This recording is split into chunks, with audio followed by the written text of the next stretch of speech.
नमस्कार साथियों, स्वागत है आपका क्लास परीक्षा सेशन में। और मैं रोहित सर। जो मूल अधिकार का तीसरा जो है पार्ट बचा हुआ था, आज वो कंप्लीट करेंगे बिना कोई ज्यादा बातचीत करे हुए। तो मूल अधिकार में हम लोगों ने 5 मूल अधिकार पढ़ लिए थे, ठीक है ना। मैं पूरी बात बता चुका था 1928, फिर भी एक बार रिवाइज करवा दे रहा हूँ। 1928 नेहरू रिपोर्ट की आकांक्षा पर मूल अधिकार भाग 3 में अनुच्छेद 12 से लेकर 35 तक आपके वर्णित हैं, और अनुच्छेद 14 से लेकर 32 तक हमने बताया था कि ये पढ़ने वाले हैं। अनुच्छेद 14 से 18 तक हमने बताया था समता का अधिकार यानी समानता का अधिकार है। फिर 19 से 22 तक हमने बताया था स्वतंत्रता का अधिकार है। 23-24 में आपके शोषण का अधिकार है, शोषण संबंधी अधिकार है। और फिर 25 से लेकर 28 तक आपके धर्म संबंधी अधिकार है। 29-30 में शिक्षण संस्थान संबंधी अधिकार हैं आपके। हमने सारी बातें कर ली थी। आज आपका बचा हुआ अनुच्छेद 32 संवैधानिक उपचारों का अधिकार। इन संवैधानिक उपचारों के अधिकार में हम लोगों को क्या पढ़ना है, कैसे पढ़ना है, ये हम आप लोग डिस्कस करेंगे। संवैधानिक उपचारों का अधिकार सबसे इंपॉर्टेंट है, ये ध्यान रखिएगा। संविधान में मूल अधिकार में जो संवैधानिक उपचारों का अधिकार है वो अनुच्छेद 32 और अनुच्छेद 226 दो जगह दिया हुआ है, ठीक है ना। अनुच्छेद 32 और अनुच्छेद 226। अब सबसे पहले बात करते हैं संवैधानिक उपचारों का अधिकार नाम की चिड़िया का नाम क्या है, ये है क्या, कौन सी चिड़िया का नाम। देखिए, जब आपके 5 तरीके के जो मौलिक अधिकार हमने पढ़ाए थे, अगर उनका हनन होता है, अगर वो शोषण आपका वो अधिकार छीने जाते हैं, तो आपके पास रास्ता क्या बचता है, ठीक है ना। आपके पास रास्ता क्या बचता है? आपके पास रास्ता एकमात्र बचता है कि आप न्यायालय की कुंडी खटखटाएं। और न्यायालय, यदि आप सर्वोच्च न्यायालय जाते हैं तो अनुच्छेद 32 के तहत जाएंगे, और आप उच्च न्यायालय जाते हैं तो आप अनुच्छेद 226 के तहत जाएंगे। और यदि न्यायालय को ये चीज लगी, ऐसा तो है नहीं कुछ लेके चले जाओ और न्यायालय को सब कुछ सही लगने लगे। अगर न्यायालय को ये चीज लगती है कि आपके मौलिक अधिकारों का हनन हुआ है, तो वो एक आदेश जारी करता है। अंग्रेजी में उसको रिट बोलते हैं। कभी न्यायालय का आदेश देखोगे तो उसमें रिट संख्या लिखी होगी, रिट सी 1984 कुछ ऐसे लिखा होता ना।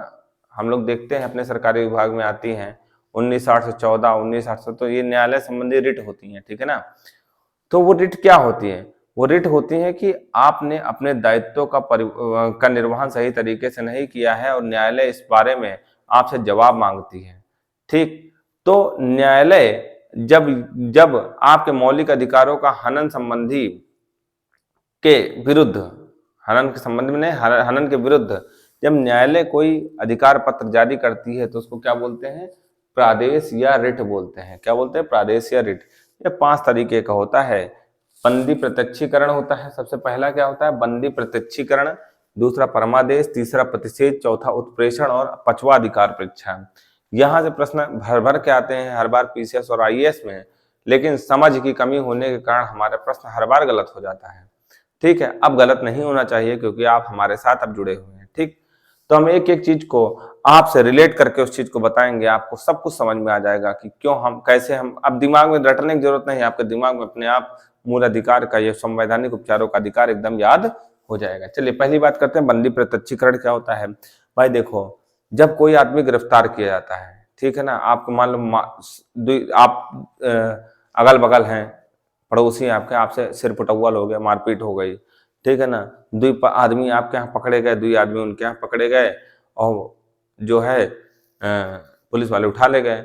तो पुलिस वाले उठा के ले गए तो ऐसा नहीं है कि वो अपने पास रखे रहेंगे। उनके पास एक काम है कि उनको मजिस्ट्रेट के सामने पेश करना है, ठीक है ना। अगर मजिस्ट्रेट का मतलब होता है न्यायाधीश, अगर न्यायाधीश को ये लगेगा कि गलत तरीके से इनको गिरफ्तार किया गया है तो वो उनको छोड़ने का भी आदेश दे सकता है, ठीक है ना। इसको क्या बोलते हैं? बंदी प्रत्यक्षीकरण। अब आप देखे होंगे कि पुलिस वाले भी बड़े दिमागदार होते हैं। शुक्रवार शनिवार को ज्यादा गिरफ्तार करते हैं, काहे कि 2 दिन लॉकअप के अंदर रखेंगे, आपको बढ़िया आराम से खातिरदारी करेंगे और सोमवार को मजिस्ट्रेट के सामने पेश करेंगे, ठीक है। ये पुलिस वाले करते हैं। आप लोग क्या करते हैं कि पूरा जोर लगा देते हैं कि ये आज शाम तक पूरी बेल हो जाए इनकी, आज शाम तक इनको जमानत मिल जाए, ये छूट के घर आ जाए। करते हैं कि नहीं करते हैं? तो ये सारा कार्य किसके लिए होता है? बंदी प्रत्यक्षीकरण के लिए होता है। आप समझ गए होंगे हमारी बात को, जो लोग इससे जुड़े होंगे, और ना जुड़े हों तो भगवान ना करे कभी जुड़िए आप लोग, ठीक, बस इतना समझ लीजिए बंदी प्रत्यक्षीकरण में यदि किसी को गिरफ्तार किया गया तो आपका मौलिक अधिकार है कि उसको लॉकअप में नहीं रखा जाएगा, उसको न्यायालय के सामने पेश किया जाएगा, ताकि गुण या दोष के आधार पर आपको या तो दंडित किया जाएगा, लॉकअप भेज दिया जाएगा, या फिर आपको छोड़ दिया जाएगा, आपके घर वापस भेज दिया जाएगा। इतनी बात समझ में आ गई। अगली बात करते हैं परमादेश की। परमादेश क्या होता है? यदि यदि कोई सार्वजनिक पदाधिकारी अपने कानूनी और संवैधानिक दायित्वों का पालन नहीं करता है तो इससे किसी व्यक्ति का मौलिक अधिकार प्रभावित होता है तो न्यायालय इसे जारी करता है परमादेश को। हम आपको इसको अभी हाल ही की घटना है, प्रकाशित हुई थी पेपर में, उससे जोड़ के बताते हैं। दो आदमी थे। एक आदमी क्या हुआ था, एक आदमी की जमीन दूसरे आदमी ने जबरदस्ती हड़प ली, ठीक है। तो वो आदमी गया, सबसे पहले तहसील में, तहसील स्तरीय मजिस्ट्रेट को आपको खबर देनी होती है, जो है एक प्रार्थना पत्र देना होता है कि हमारी जमीन पर इन्होंने अनाधिकृत रूप से कब्जा कर लिया। उस व्यक्ति ने भी किया, गया तहसील दिया, तो तहसील की साठगांठ थी विपक्ष पार्टी से, ठीक है ना। तहसील के अधिकारियों की साठगांठ थी, विपक्षी से पैसा वैसा ले लिया होगा। तो उन्होंने क्या किया, उन्होंने उस आदमी की जमीन को वापस नहीं दिलवाया। अब उसके मौलिक अधिकारों का हनन होने लगा तो वो कहाँ गया, वो गया कोर्ट, वो हाई कोर्ट गया, उसने कोर्ट में रिट दायर कर दी। तो कोर्ट ने जब पढ़ा उसके कागज को तो उनको लगा कि सही बात है, इस व्यक्ति के साथ गलत हुआ है। उन्होंने तुरंत एक आदेश जारी कर दिया जिसको रिट बोलते हैं। एक रिट कॉपी आई, तहसील आ गई, तहसील उसमें लिखा हुआ था कि इस व्यक्ति की जो गलत तरीके से जमीन विपक्षी ने हड़पी है उसको क्या करो, वापस कर दो। लेकिन नायब तहसीलदार जो थे ना वो बहुत कलाकार थे, उन्होंने क्या किया, आदेश को इसी से फाड़ फूड़ के फेंक दिया, न्यायालय के आदेश को, हाई कोर्ट के आदेश को, न्यायालय भी छोड़ दो, हाई कोर्ट के आदेश को फाड़ फूड़ के फेंक दिया। वो व्यक्ति वापस गया न्यायालय और बताया वहां जाके कि आपके आदेश को उन्होंने फाड़ फूड़ के फेंक दिए डस्टबिन में। आदेश इतना सुनते ही न्यायालय बौखला गया। माननीय न्यायाधीश ने तुरंत परमादेश जारी किया और नायब तहसीलदार को तलब कर लिया कि तत्काल हमारे कोर्ट में हाजिर हो, और हाजिर करके 6 महीने की जेल कर दी, ठीक है। अब इसको समझो और नायब उस कहानी से रिलेट करो। यदि कोई सार्वजनिक पदाधिकारी अपने कानूनी और संवैधानिक दायित्वों का पालन नहीं करता, कौन सार्वजनिक पदाधिकारी हो, नायब तहसीलदार, उन्होंने क्या नहीं किया, कानूनी और संवैधानिक दायित्वों का पालन नहीं किया, इससे किसी व्यक्ति का मौलिक अधिकार प्रभावित हुआ। किसका मौलिक अधिकार प्रभावित हुआ? उस व्यक्ति का जिसकी जमीन हड़पी गई। समझ में आ गई बात? तो कोर्ट ने क्या जारी किया, परमादेश। इतनी बात समझ में आ गई? अब शायद नहीं भूलेगा कभी जिंदगी में, ये कहानी याद आ जाएगी। जब भी आप पेपर में परमादेश शब्द सुनेंगे तो हमारी कहानी स्ट्राइक कर जाएगी आपके दिमाग में। अब तीसरा पोर्शन है प्रतिषेध। क्या है प्रतिषेध? पहले पढ़ लो इसको, किताब में क्या लिखा है, फिर हम आपको समझाते हैं। निचली अदालतें अपने अधिकार क्षेत्र का अतिक्रमण करती हैं तो ऊपरी अदालतें उसे ऐसा करने से रोकने हेतु प्रतिषेध आदेश पारित करती हैं, आदेश जारी करती हैं। अब समझो इसको कैसे।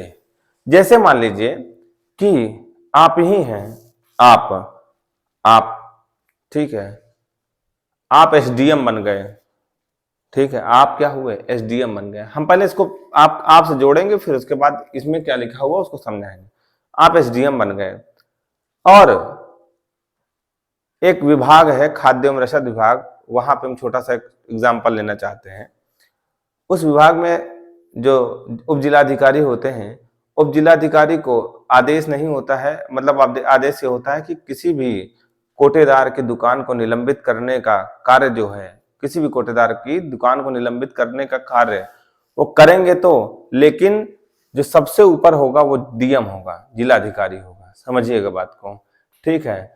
अगर एसडीएम साहब ये चाहें कि हम अपने स्तर से ही फाइनली किसी कोटेदार की दुकान को खत्म कर दें, निलंबित कर दें, तो क्या वो कर सकते हैं? नहीं कर सकते, क्योंकि उनको अपने सिग्नेचर के बाद कहां भेजनी होती है वो फाइल? डीएम साहब के पास भेजनी होती है। यदि वो डीएम साहब के पास ना भेजें, वो कहां से मैटर सॉल्व कर दें, अपने स्तर से सॉल्व कर दें, तो क्या ऐसा हो सकता है? ऐसा सही है?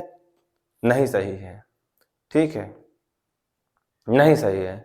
या फिर आप ही सोचो, आप आप अपने स्तर से सोच लो कि आप एक घर में कार्य करते हैं, एक घर में कार्य कर रहे हैं, ठीक है ना, आप छोटे हैं अभी उम्र में, लेकिन आप अपने पिताजी के कार्य करने लग गए, तो क्या सही है वो? ठीक है, सबके अपने कार्य क्षेत्र, अपने अधिकार हैं, ठीक। तो अगर आप अपने अधिकार क्षेत्र से बाहर जाकर कोई कार्य करने लगते हैं, तो आपके पिताजी रोकते हैं कि ना देखो गलत काम है, तुम पिताजी ना बनो, कहते हैं नहीं कहते हैं? यानी ऊपर वाला आदमी तुमको रोक रहा है, बस यही कार्य यहाँ पे। मौलिक अधिकार कहाँ पे मौलिक अधिकार का हनन हो रहा है, तो आप सर्वोच्च न्यायालय जा सकते हैं या उच्च न्यायालय।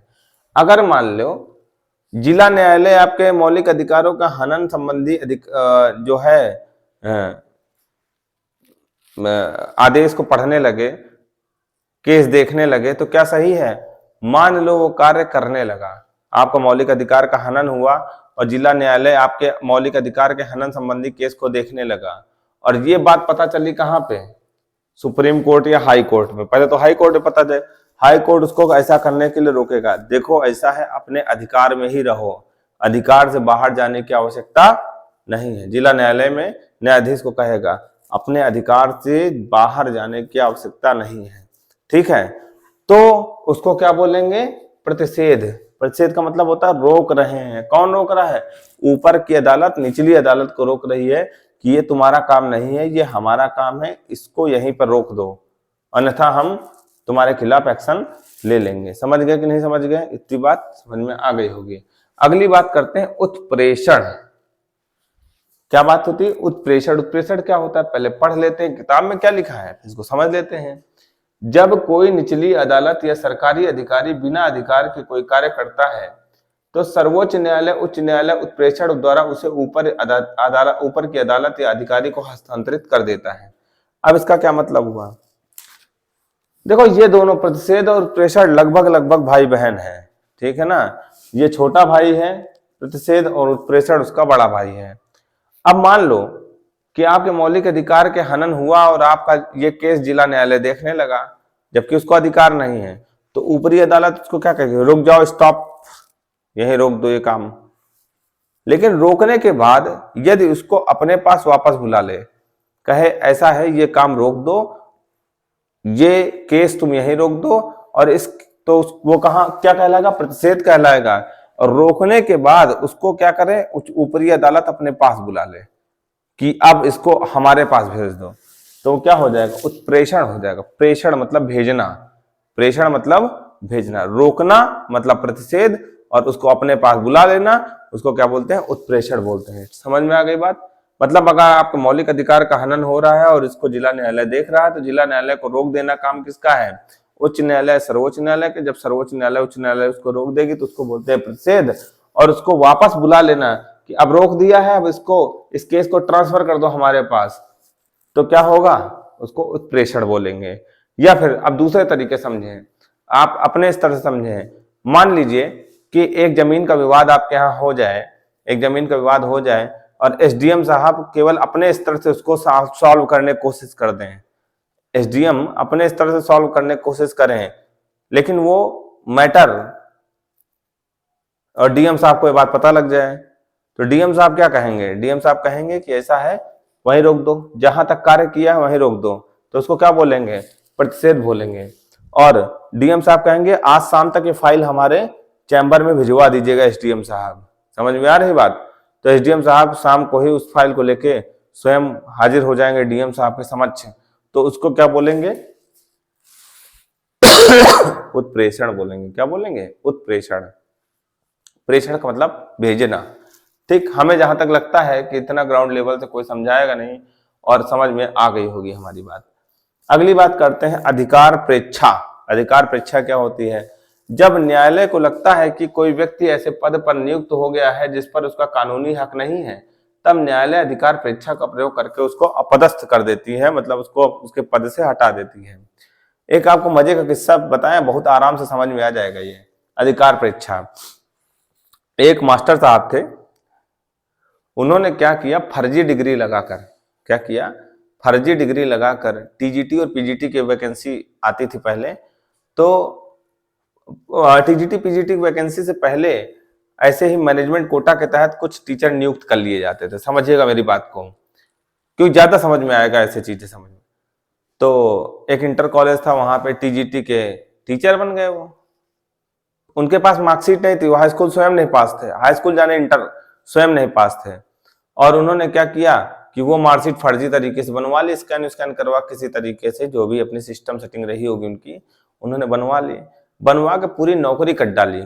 और नौकरी करने के बाद एक दिन ऐसे चाय की दुकान में बैठे हुए थे, और चाय की दुकान में बैठे बैठे होता ना, कुछ बड़ी बड़ी डींगे हाँकने की वाली आदत होती है किसी की, तो वो ऐसे डींगे हाँक गए, अरे मैंने तो पूरी नौकरी जो है फर्जी मार्कशीट पे कर डाली, और फर्जी मार्कशीट पे करने के बाद आज पेंशन भी उठा रहे हैं। कोई विपक्षी वहां पे कान लगाए सुन रहा था। देखो गांव में लड़ाई झगड़े ज्यादा होते हैं, तुम्हारे साथ वाले भी कहो तुम्हारी ऐसी तैसी करवा दें, तो उनकी सुन रहे थे सब लोग वहां पे।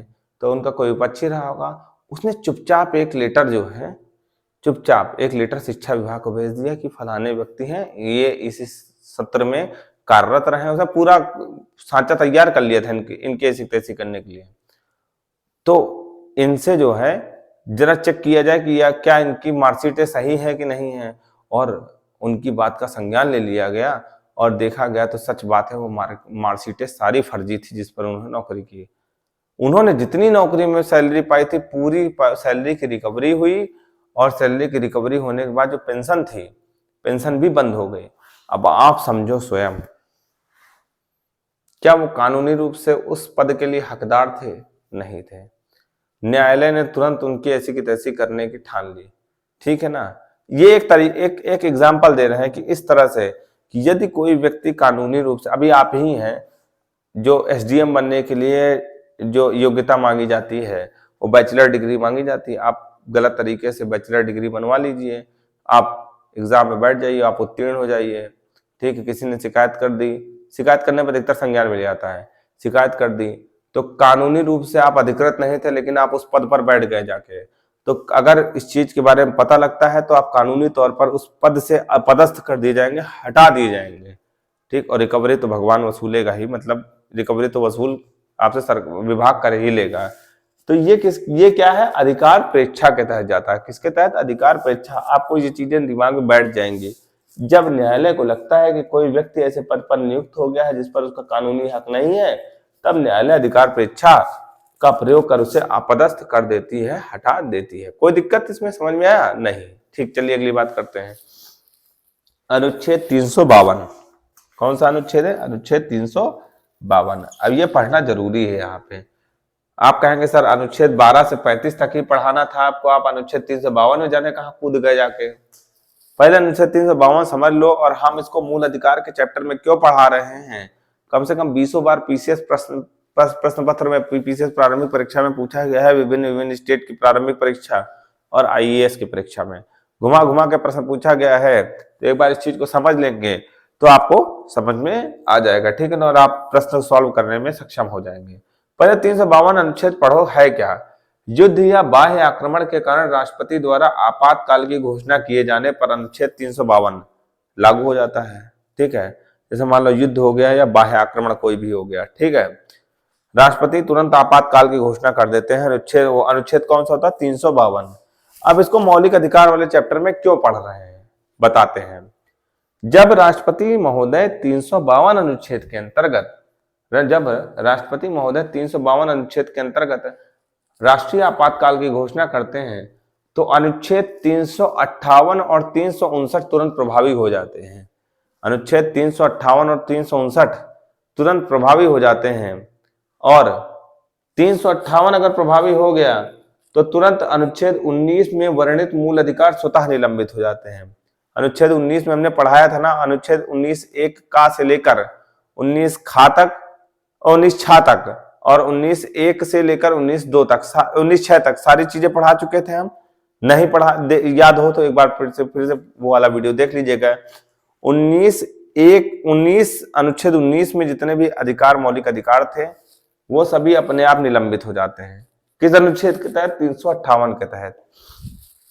और अनुच्छेद 359 में अन्य मूल अधिकार 20, 21, 22 जो बचे हुए थे, 20, 21 को छोड़कर अनुच्छेद 22 अपने आप अपने आप का उसको निलंबित करने के लिए राष्ट्रपति अधिकार जारी करते हैं।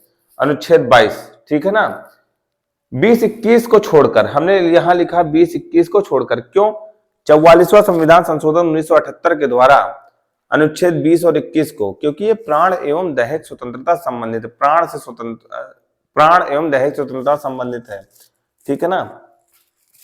तो 20 और 21 को छोड़ दिया जाए, यानी मूल अधिकार सारे निलंबित हो जाते हैं, मूल अधिकार सारे निलंबित हो जाते हैं, जितने भी मूल अधिकार हैं आपके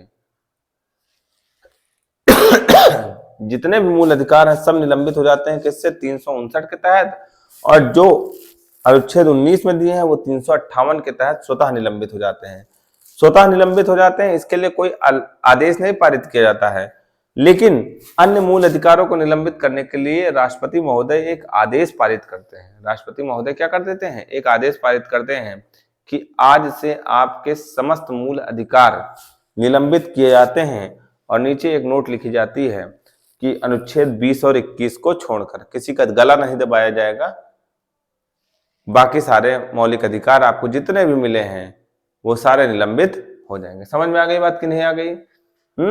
कोई दिक्कत इसमें? कि जब 352 अनुच्छेद के तहत राष्ट्रीय आपातकाल लगेगा, बस समझ लीजिए, एक छोटे सी दोबारा समझ, जब मान लीजिए भारत में युद्ध हो गया, एक छोटा सा हम एग्जांपल लेके पढ़ा रहे हैं, मान लीजिए भारत में युद्ध हो गया। अब आप कहते हो नहीं, हमें 19(1) घाट के तहत घूमने का अधिकार, सर्वत्र घूमने का अधिकार है, तो पुलिस वाले 2 घंटा मारेंगे तुम्हें, चल बैठ जाके। अनुच्छेद 352 के तहत आपके मौलिक अधिकार निलंबित हुए हैं, और इसको तो निलंबित करने का कोई मतलब ही नहीं, तो अपने आप ही निलंबित हो गया अनुच्छेद 19 के तहत, ठीक है ना। 19 के तहत जितने भी मौलिक अधिकार दिए गए थे सब 358 के तहत अपने आप निलंबित हो गए। एक बार इसको हम आपको दूसरी तरीके से समझाना चाह रहे हैं, हो सकता है मेरी बात समझ में ना आ रही हो, एक बार आप फिर से देख लीजिएगा इस चीज को, मैं यही समझा दे रहा हूं, ठीक है ना, क्योंकि ये बहुत थोड़ा सा घुमाऊ प्रश्न बनता है यहां से, तो आप गलत ना कराएं एग्जाम में, ठीक है। इसको थोड़ा मैं स्ट्रक्चर बना के बताना चाह रहा हूं। मान लीजिए युद्ध हो गया, मान लीजिए युद्ध या आपात हो गया, युद्ध या बाह्य आक्रमण हो गया, ठीक है ना। पाकिस्तान ने आक्रमण कर दिया भारत के ऊपर, तो राष्ट्रपति क्या करेंगे? अनुच्छेद 352 लागू कर देंगे, अनुच्छेद 352 लागू कर देंगे। 352 करने का मतलब क्या होगा? राष्ट्रीय आपात लग गया है, देश में क्या हो गया है? राष्ट्रीय आपात लग गया है, लागू। समझ गए कि नहीं? युद्ध हुआ, पाकिस्तान ने युद्ध कर दिया, तुरंत 352 के तहत राष्ट्रीय आपातकाल राष्ट्रपति महोदय लागू कर देंगे। अब इससे क्या होगा? इससे 2 अनुच्छेद अपने आप सक्रिय हो जाएंगे तुरंत, अनुच्छेद 358 और अनुच्छेद 359। अब इसमें क्या है, इतना समझिए कि इन दोनों से आपके मौलिक अधिकार खत्म किए जाने वाले हैं, ठीक है। अनुच्छेद 19 के अंतर्गत, अनुच्छेद 19 में जितने मौलिक अधिकार हैं,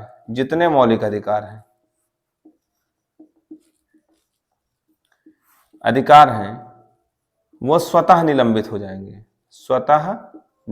जाएंगे, मतलब इनके लिए अलग से आदेश जारी करने कोई आवश्यकता नहीं है, ठीक है। कि राष्ट्रपति बताएंगे, आदेश जारी करेंगे कि भैया आपके मौलिक घूमने का अधिकार, संघ बनाने का अधिकार, आपके व्यापार करने का अधिकार, ये सब निलंबित किए जाने के लिए दूसरा आदेश नहीं बनेगा। ये लागू हुआ तो समझ लीजिए अपने आप खत्म हो जाएगा अनुच्छेद 19 वाले। लेकिन अन्य मौलिक अधिकार जितने भी हैं, हमने पढ़ाए हैं 12 से 35 तक, अन्य मौलिक अधिकार निलंबित हो जाएंगे। कौन निलंबित करेगा इनको? राष्ट्रपति एक पत्र जारी करेंगे जिससे ये सारे मौलिक अधिकार निलंबित हो जाएंगे, ठीक है। लेकिन अनुच्छेद 20 और 21 को छोड़कर अनुच्छेद 20 और 21 को छोड़कर। समझ गए कि नहीं समझ गए? समझ गए कि नहीं समझ गए? 20 और 21 को छोड़कर मतलब ये लागू हुआ तो